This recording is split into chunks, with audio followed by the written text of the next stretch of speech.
Hello everyone, welcome to the channel. So it's me Akriti Singh and once again I'm back with one more informative video. So my dear student, आज के video का जो हमारा topic है basically एक discussion है बहुत ही important matter और सिनेरियो पे, जो कि थंबनेल देख के आपको पता चल गया होगा।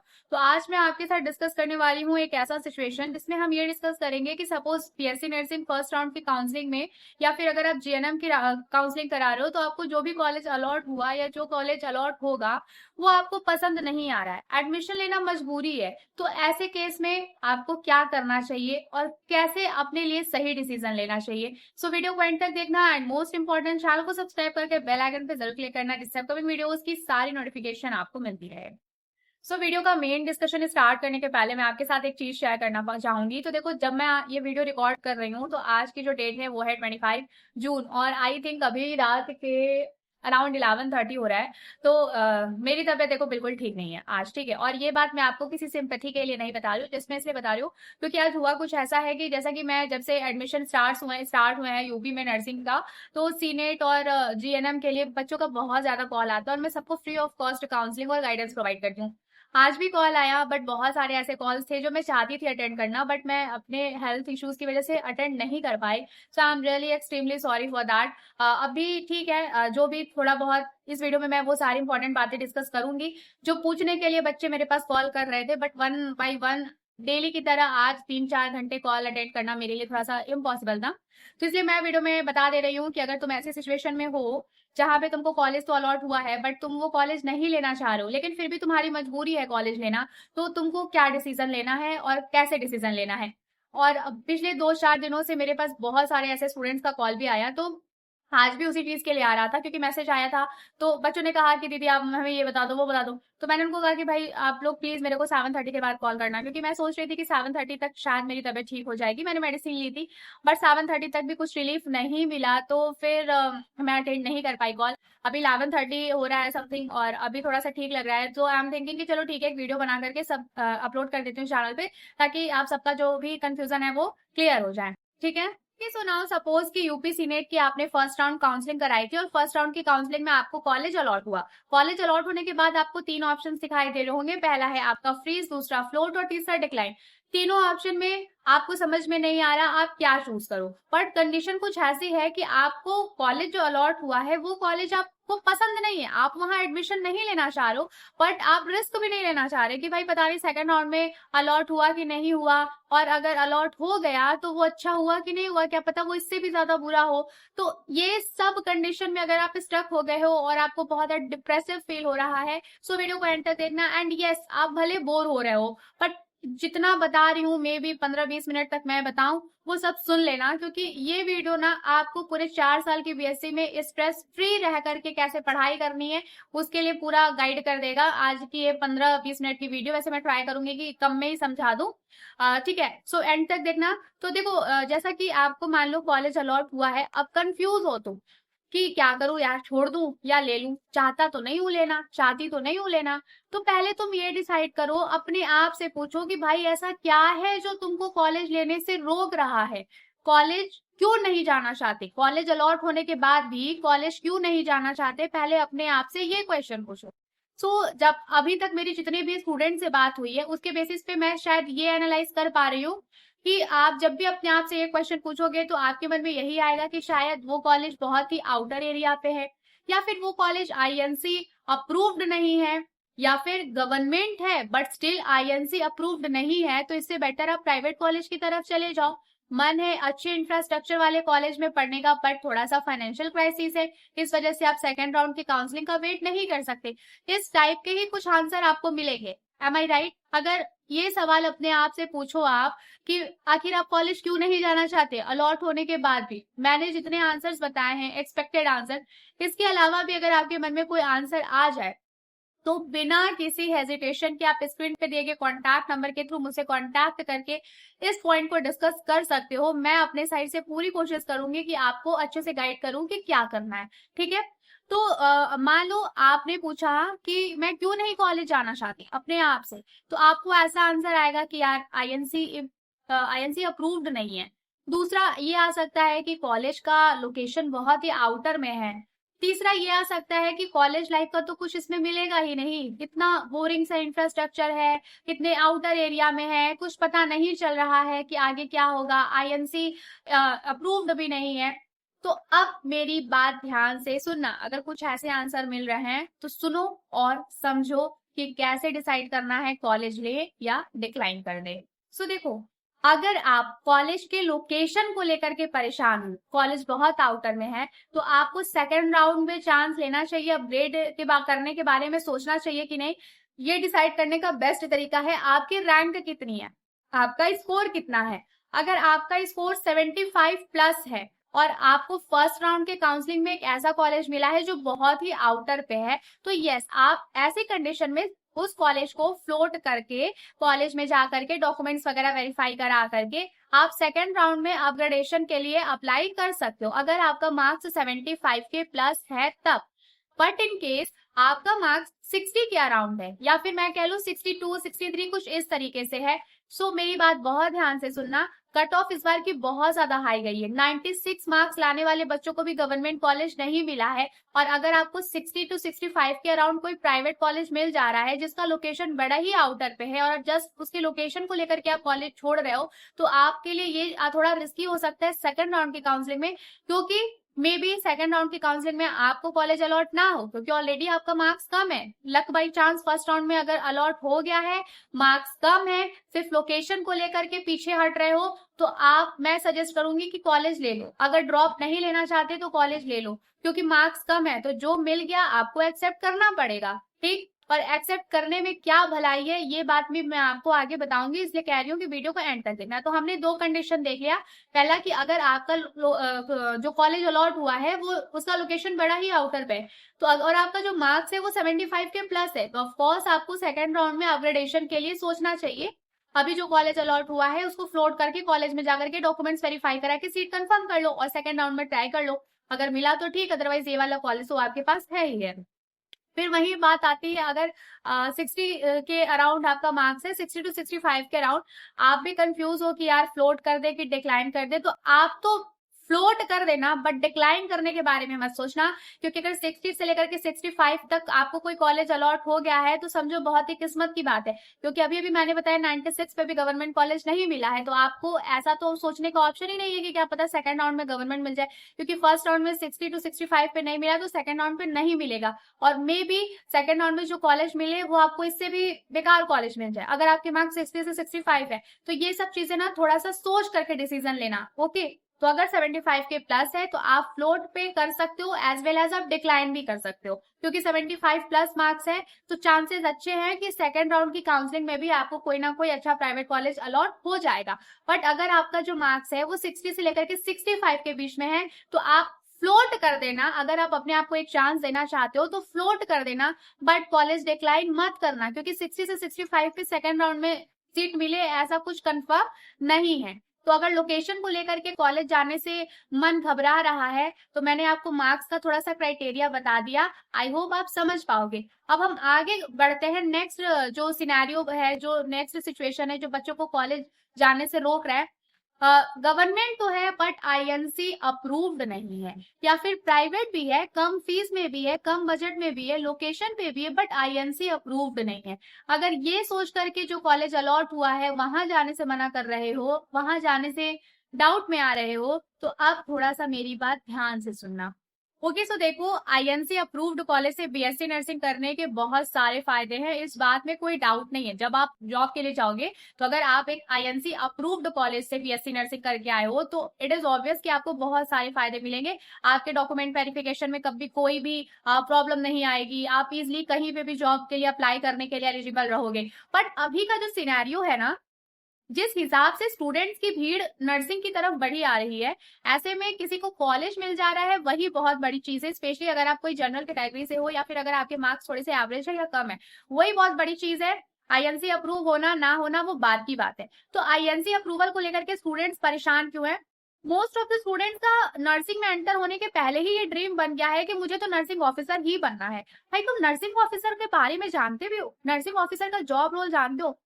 एज अ करियर काउंसलर कह लो या फिर एज अ क्लिनिकल इंस्ट्रक्टर, अगर मैं नर्सिंग ऑफिसर के अगेंस्ट कुछ भी बोलूंगी तो बहुत सारे लोग ऑफेंड हो जाएंगे। बहुत सारे लोगों को ऐसा लगेगा कि मैं कुछ नहीं कर पाई, मैं नर्सिंग ऑफिसर की प्रिपरेशन नहीं कर रही हूँ, इसलिए मैं नर्सिंग ऑफिसर के बारे में ऐसा वैसा बोलूँ।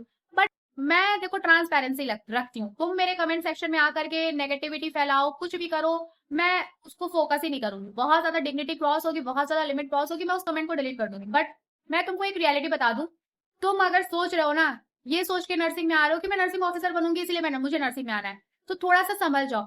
तुम जब नर्सिंग में आओगे 4 साल तुम अनलिमिटेड क्लिनिकल पोस्टिंग्स पे जाओगे, और ऐसा हो सकता है कि क्लिनिकल पोस्टिंग इतनी ज्यादा एग्जॉस्टिंग लगे तुम्हें कि तुम एक पॉइंट पे आकर के सोचो कि मुझे हॉस्पिटल में जॉब करना ही नहीं है। मे बी ऐसा तुम सोच सकते हो, और इसका एग्जाम्पल मैं तुम्हारे सामने बैठा हूँ। इन केस अगर अच्छा रिस्पॉन्स मिलता रहा आप लोगों के साइड से इसी तरीके से, तो इन फ्यूचर मैं आपके साथ अपनी पूरी नर्सिंग की जर्नी भी कभी ना कभी शेयर करूंगी।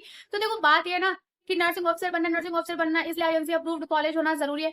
भाई तुझे कॉलेज मिल नहीं रहा, मुश्किल से तुझे कॉलेज मिल गया, तू एडमिशन ना लेकर के तू फ्यूचर की सोच करके टेंशन ले रही है या तो टेंशन ले रहा है, तो ये तो तू अपना लॉस कर रहा है ना, क्योंकि तू कहीं ना कहीं डायरेक्टली इनडायरेक्टली दूसरे लोगों से कंपेयर कर रहा है जो ऑलरेडी नर्सिंग ऑफिसर है। और नर्सिंग करने के बाद बच्चों के मन में ये बैठा दिया गया है, कोचिंग सेंटर वाले, बहुत सारे यूट्यूबर्स जो ऑलरेडी नर्सिंग ऑफिसर है, कि अगर तुम नर्सिंग करने के बाद नर्सिंग ऑफिसर बनोगे तभी तुम सक्सेस कहलाओगे, अदरवाइज तुम्हारी लाइफ वेस्ट है। ऐसा बच्चों के मन में डाल दिया गया है, तो स्टूडेंट्स बिल्कुल परेशान है। सबको आईएनसी अप्रूव कॉलेज चाहिए। जिस हिसाब से स्टूडेंट्स की भीड़ नर्सिंग फील्ड में एंटर हो रही है, हर किसी को आईएनसी अप्रूव कॉलेज नहीं मिल सकता, और अगर मिल भी गया तो जरूरी नहीं है कि तुम नर्सिंग कंप्लीट करने के बाद डायरेक्ट नर्सिंग ऑफिसर की पोस्ट पे चले ही जाओ, क्योंकि हो सकता है 4 साल की नर्सिंग में तुम्हारा नर्सिस को लेकर के, नर्सिंग जॉब को लेकर के तुम्हारा माइंडसेट ही चेंज हो जाए और तुम्हारा मन हट जाए कि तुमको हॉस्पिटल में काम करना ही नहीं है। तो उस सिचुएशन में फिर तुम क्या कहोगे कि अरे यार 4 साल इतना पैसे लगा दिए, ऐसे कर लिया, अब तो मन ही नहीं कर रहा है। तो तुम सोच समझ के नर्सिंग में आओ। तुमको मैं बता दूं कि नर्सिंग को ऐसे देखो कि नर्सिंग करने के बाद तुम जॉबलेस नहीं रहोगे। अगर तुम आईएनसी अप्रूव्ड या आईएनसी नॉन अप्रूव्ड कॉलेज से भी नर्सिंग कर लेते हो, तो नर्सिंग के बाद आपको जो 4 साल का थियरी का नॉलेज मिला है, 4 साल आप जो भी हॉस्पिटल ड्यूटी में, पोस्टिंग में, क्लिनिकल ट्रेनिंग के टाइम पे सीखे हो, उसको यूज करके आप अच्छी सैलरी कमा सकते हो, अच्छी सैलरी अर्न कर सकते हो, चाहे आप नर्सिंग ऑफिसर बनो या ना बनो। और इसका एग्जाम्पल मैं खुद हूं आपके सामने। 4 साल की बीएससी नर्सिंग कंप्लीट किया मैंने, ठीक है, बट मुझे हॉस्पिटल में नाइट शिफ्ट करना पसंद नहीं था, तो इसलिए 4 साल की बीएससी नर्सिंग कंप्लीट करने के बाद मैंने डिसाइड कर लिया कि मुझे नॉर्सेट, आरआरबी, ईएसआईसी, एसजीपीजीआई की रैट रेस में नहीं जाना है, मुझे गवर्नमेंट जॉब के पीछे नहीं भागना है, मुझे मेरी स्किल्स डेवलप करनी है, मुझे मेरा नॉलेज डेवलप करना है, ताकि नर्सिंग में जो कंपटीशन आ रहा है उस कंपटीशन में खड़ी होने के मैं लायक रहूं। तो that's why I choose to be a nursing tutor after completing 4 years of my BSc nursing.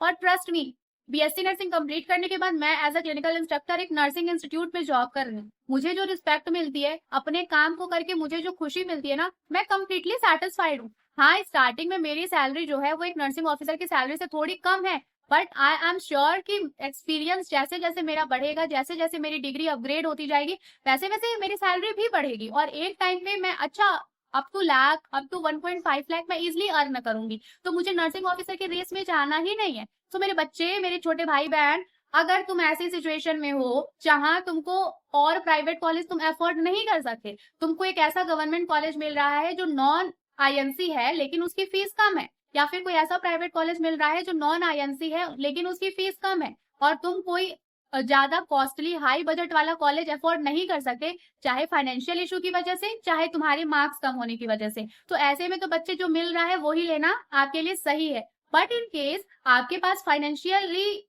Mummy papa का, भैया दीदी का सपोर्ट है, आपके पास ऑप्शन है कि आप थोड़े से महंगे कॉलेज में भी जाके पढ़ सकते हो, तो ऐसे सिचुएशन में बेटा आप आईएनसी अप्रूव्ड कॉलेज के पीछे भागो, क्योंकि कहीं ना कहीं फाइनेंशियल सपोर्ट है पेरेंट्स का कि अगर आपको आईएनसी अप्रूव्ड गवर्नमेंट नहीं मिला तो आप आईएनसी अप्रूव्ड प्राइवेट से कर सकते हो, तो आप ऐसी सिचुएशन में आईएनसी अप्रूव्ड कॉलेज के पीछे भागो।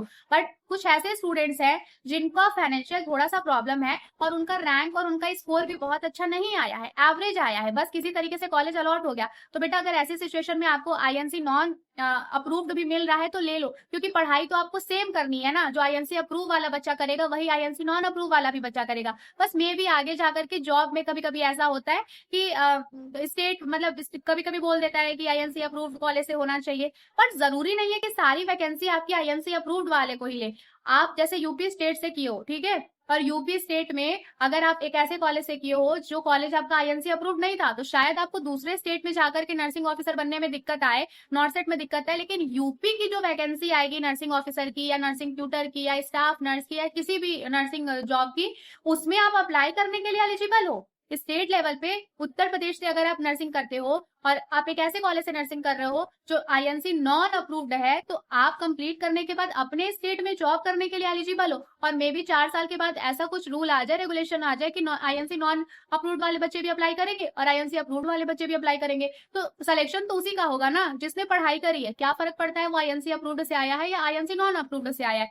बस अगर आप नॉन आईएनसी वाले कॉलेज सेलेक्ट करोगे तो शायद आपको इन फ्यूचर अगर आपका कुछ फॉरेन में जाकर के जॉब करने का प्रॉब्लम है, मतलब सॉरी फॉरेन में जाके जॉब करने का कोई प्लान है, तो आपको उस प्लान को इम्प्लीमेंट करने में प्रॉब्लम आ सकती है। बट जिस हिसाब से ये वर्ल्ड वॉर किसी भी कोई भी वर्ल्ड आकर के मतलब वर्ल्ड नहीं, कोई भी कंट्री आकर के किसी भी कंट्री पे अटैक कर दे रही है, ऐसी सिचुएशन में तो बेटर है बच्चे अपने देश में रहो, अपने घर परिवार के साथ रहो। जिंदगी में पैसा जरूरी है, बट पैसे कमाने के लिए घर से इतनी दूर चले जाओ जहां तुम्हारा खुद का लाइफ नहीं है, तो वहां पे क्या ही मतलब है। तो चीजों को ना थोड़ा सा एक्सेप्ट कर लेना चाहिए। और एक्सेप्ट करने का एक और अच्छा सा एग्जांपल मैं आपको दे रही हूँ। आपको पता है, अगर आप मेरी प्रीवियस कुछ वीडियोस देखोगे ना, तो आप एकदम कंफ्यूज हो जाओगे कि अरे आज तो ये जो है ऑन कैमरा लड़की आपको दिख रही है, ये आज आपको नर्सिंग के लिए मोटिवेट करिए, बट आप मेरी प्रीवियस वीडियोस देखोगे तो आप मुझे देखोगे मैं खुद नर्सिंग करके खुश नहीं थी, ठीक है, क्योंकि नर्सिंग कभी मेरी चॉइस नहीं थी। फैमिली ने कहा कि तेरा नीट हो नहीं रहा और हमारे पास इतने पैसे नहीं है कि हम तेरे को ड्रॉप पे ड्रॉप दिलवाते रहे, तो बेटा तू नर्सिंग कर ले, हम तेरे प्राइवेट कॉलेज की फी अफोर्ड कर लेंगे।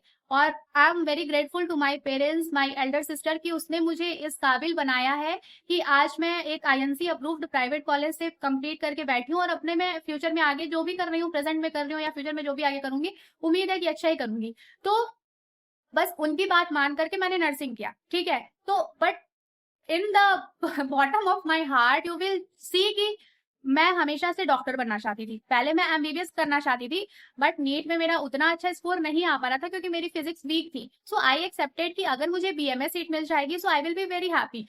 बट नर्सिंग कंप्लीट करने के बाद ना फिर एक रिस्पॉन्सिबिलिटी आ जाती है कि अगर आपके पेरेंट्स इतना इन्वेस्ट करके आपको एक प्राइवेट कॉलेज से पढ़ाएं जहां 4 साल में 8 से 10 लाख रुपए उन्होंने लगा दिए आपके ऊपर, तो कंप्लीट करने के बाद अब आपकी रिस्पॉन्सिबिलिटी बनती है कि अब आप उनके लिए भी कुछ करो। तो मैं उनके लिए करने के साथ साथ नीट की प्रिपरेशन फिर से मैं कर रही थी। अभी रिसेंट में मैंने नीट भी दिया और रीनीट भी दिया, बट इस बार भी मुझे गवर्नमेंट बीएमएस नहीं मिलेगा। आई एम श्योर मुझे गवर्नमेंट बीएमएस नहीं मिलेगा, चाहे कितनी भी लो कट ऑफ चली जाए। तो मैंने उस चीज को एक्सेप्ट कर लिया कि अब मैंने 4 साल बीएससी नर्सिंग कंप्लीट कर लिया, अब मेरे पास अच्छा नॉलेज है, एक्सपीरियंस है, आगे मैं एमएससी कर सकती हूँ, आगे मैं गवर्नमेंट जॉब के लिए जा सकती हूँ।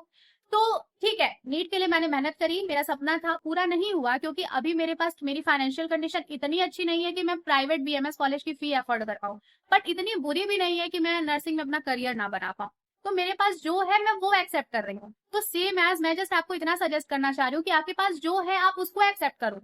अगर आप फाइनेंशियली स्ट्रांग हो, भगवान की कृपा से आपके पेरेंट्स 8 से 10 लाख लगा सकते हैं बेटा, तो बिल्कुल आप आईएनसी अप्रूव्ड कॉलेज के पीछे भागो। बट थोड़ा सा पेरेंट्स के बारे में भी कभी कभी सोचना पड़ता है। अगर 8 से 10 लाख का बजट नहीं हो पा रहा है और आप प्राइवेट आईएनसी अप्रूव्ड नहीं कर सकते एफर्ट, तो आप प्राइवेट नॉन आईएनसी ले लो, या फिर आपके मार्क्स कम है तो भी आप प्राइवेट नॉन आईएनसी ले लो, एटलीस्ट कॉलेज तो मिल रहा है। या फिर अगर गवर्नमेंट नॉन आईएनसी मिल रहा है तो भी ले लो। अगर प्राइवेट आईएनसी वाले में नहीं जा सकते, तुमको गवर्नमेंट मिल रहा है, सस्ते में पढ़ाई हो जाएगी। बस नॉन आईएनसी है तो शायद इन फ्यूचर तुम फॉरेन जाने में थोड़ी दिक्कत है, तो फॉरेन जाना जरूरी थोड़ी है। और मे बी किसी किसी स्टेट में तुमको नर्सिंग ऑफिसर की पोस्ट पे ना काम करने दिया जाए, तो भाई तुम्हें दूसरे स्टेट में जाना क्यों है? तुम्हारे यूपी में इतनी वैकेंसी आ रही है, इन फ्यूचर और वैकेंसी आएगी और डिफरेंट डिफरेंट जॉब रोल्स आएंगे, तो तुम्हारे पास नॉलेज रहेगा तो तुम ऐसा थोड़ी है कि तुम जॉबलेस रहोगे। और नर्सिंग ऑफिसर नहीं भी बन पाए तो स्टाफ नर्स की पोस्ट आती है, तुम एमएससी करके क्लिनिकल इंस्ट्रक्टर, नर्सिंग ट्यूटर बन सकते हो, मेरे जैसे बन सकते हो, ठीक है। तो करियर बनाने से बनता है। दूसरा क्या कर रहा है, मैं ऐसे पढ़ के उसके जैसी बन जाऊंगी,